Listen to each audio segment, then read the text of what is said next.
stage 2, 3 and 4. I think we've been so fortunate that we've been able to sell most of the land from Timbertop.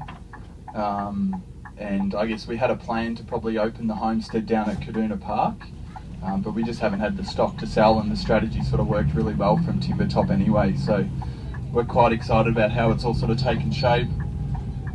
If you've got any questions along the way, certainly put your hand up, or if you see Tammy towards the back, Tammy can let me know what those questions are.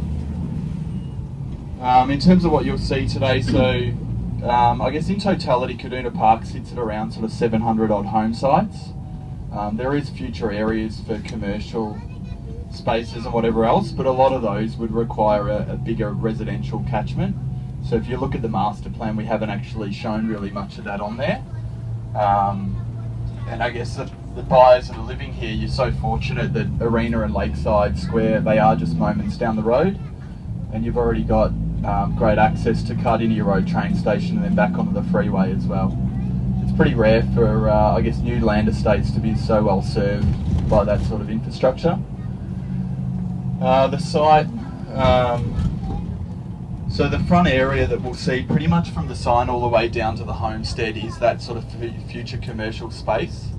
So it could be possible that you don't actually see much activity on that area for the next 5, 10, 20 years. It really depends on market take up and interest from other buyers. And I guess we've got quite a few, we've got about 200 lots under construction. So stage 1, which is all the display homes, there's 23 homes across probably 15 builders. We will asphalt that stage this week, so you probably see that stage will title in around a month, and then stage 2 buyers are probably only 6 weeks behind that. Stage 3 is still on track towards the end of the year, early next year. So pretty much all the services beneath the surface in there are now completed. Stage 4 is progressing really well, and we've actually started a lot of work in stage 5, but we haven't released any of those to the market yet. So the homestead in here, this is it is heritage listed, the original homestead that's here.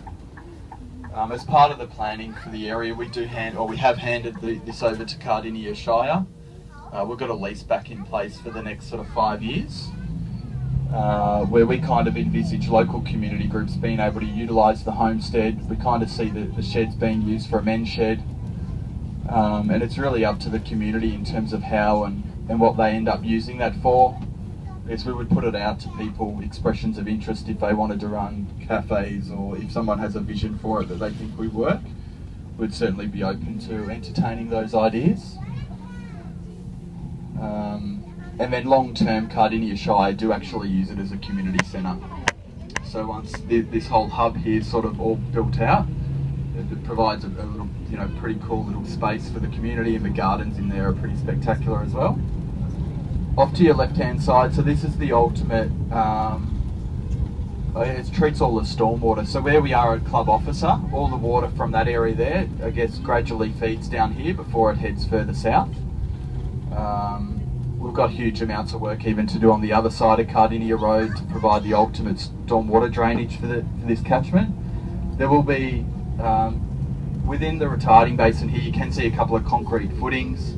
There will be a footbridge that runs across that area as well, and I think we're looking at providing another one further south at the moment. So it'll have really good linkages between sort of the homestead and then the residential community on the western side. So along Centennial Boulevard here, we've done a huge amount of work at the sort of feature gateway entry and the bridge here, so it's sort of a bit of a faux bridge. There's huge amounts of landscaping and that sort of thing to still occur here, but I guess this has all been reshaped. So if you had to come here a couple of years ago, this was all just still, farmland and paddocks and whatever else. Stage 1 is off here to the left-hand side, so where you see that darker asphalt base, that's sort of the primer before the asphalt goes down, and then the work in stage 1 is essentially completed, which is pretty exciting. A lot of the builders are pretty excited to get in there. So we've got all the majors from Metricon, Port Davis, Simmons, Carlisle, boutique home buyers, down to sort of more local builders like Kyala, SJD, Combined, Premier Builders Group. So they'll kind of all be concentrated towards that area there. This is a future 1 hectare park. So we do have an approved plan for the park here, and we're aiming to have this all completed sort of within the first 6 months of the first residents moving into the estate here. So it's probably, you know, we're pretty fortunate in terms of a lot of this infrastructure is being delivered up front. In comparison to Timbertop, I guess these things are being finalised as we're selling the last stages of the development. I guess for most of you, so stages 2 is directly south down here. There's a lot of intricate work that goes into building the car parking bays, which is sort of occurring at the moment. But for all your stages, so you would essentially, all the infrastructure underground through these areas would now be complete. So Opticom, your fibre to the home, gas, water, sewer, all those sort of services through stages 2, 3 and 2 and 3 would now be completed, and 4 would certainly be well underway. Both stages had minor delays with electrical, but we're pretty fortunate with everything else that it still remains pretty well on track. So I guess the development itself sort of heads further south. There is the retirement village with lifestyle communities, so they'll start selling these sort of in the next few months. Then we head across further west. There is some temporary fencing over there in front of the bus. That's the other border of the estate. If you've got the master plan there, so that's Gumscrub Creek. So it's a pretty unique little community, but you're sort of bordered between the Kardinia Road Drain and Gumscrub Creek. So long term, there's lots of those open spaces and that sort of thing through this area. And then the final stages sort of come back up here in a clockwise direction down towards Lecky Road and then back towards the entry. So that's really all we've got to probably see there if we can kind of keep moving. What's that, sorry? Yeah, so Kaduna Drive, there is another little roundabout sort of down towards the end of those light poles down there. So that's sort of where, yeah, all the stage 2, a lot of the stage 2 lots will be. And then even 3 and 4, so yeah. All the buyers on here, your land is essentially down there. I guess Parkleas, we certainly pride ourselves on the presentation of our estates. Just the, I guess the maintenance of footpath, of the nature strips and the way that everything's landscaped. We certainly think we do it far better than our competitors. Again, so you've got further residential to the northern side here. These are the final stages that'll be developed in a few years, essentially.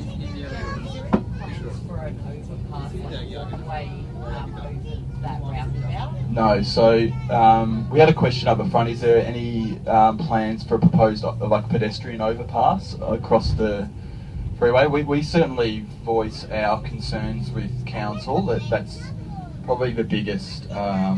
One of the biggest issues to address with the planning for this area is how do you actually connect pedestrians from here to the northern side, because at the moment it's a poorly maintained footpath. There is now no real solution around it yet, and it probably relies on further planning to the west to probably provide that better access.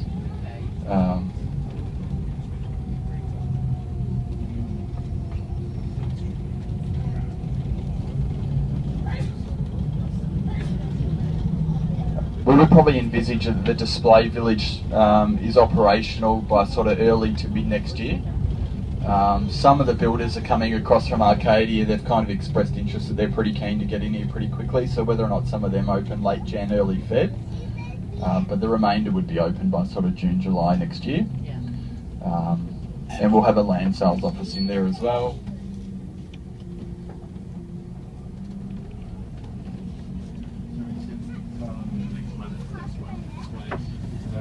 Yeah, stage 1, so we'll title late August, September, which probably means that stage 2 will title late September, October.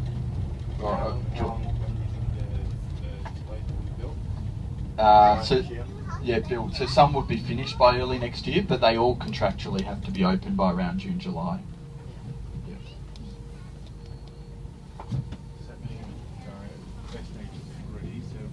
Yeah, so your land, so for stage 3 buyers, the land would title towards the end of this year or early next year.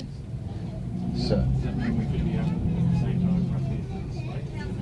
probably not. So some of them will open by Jan-Feb, whereas if you're in stage 3, if a builder really got in there and built it in sort of 12-16 weeks, you know, you might be open by sort of, May, June. So for the later ones in the display village, they're entitled to take longer, should they choose to, because of the way the contracts work.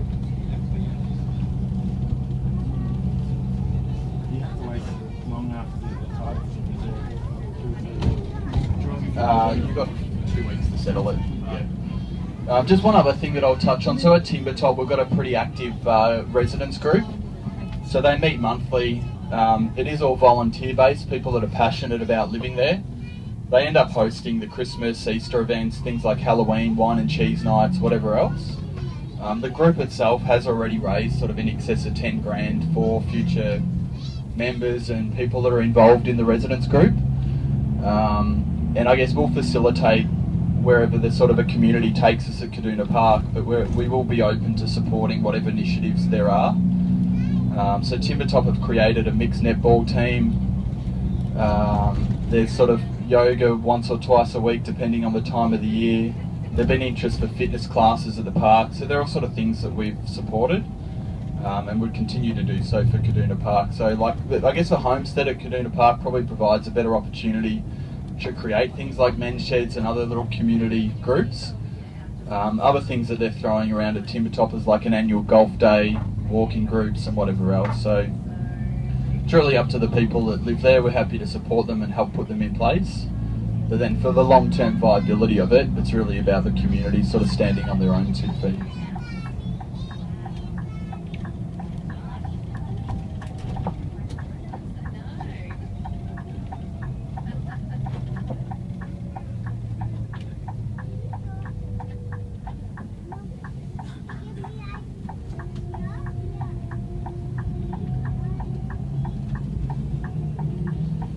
Thanks very much for joining us on the morning tea. Hope you've had an insightful morning.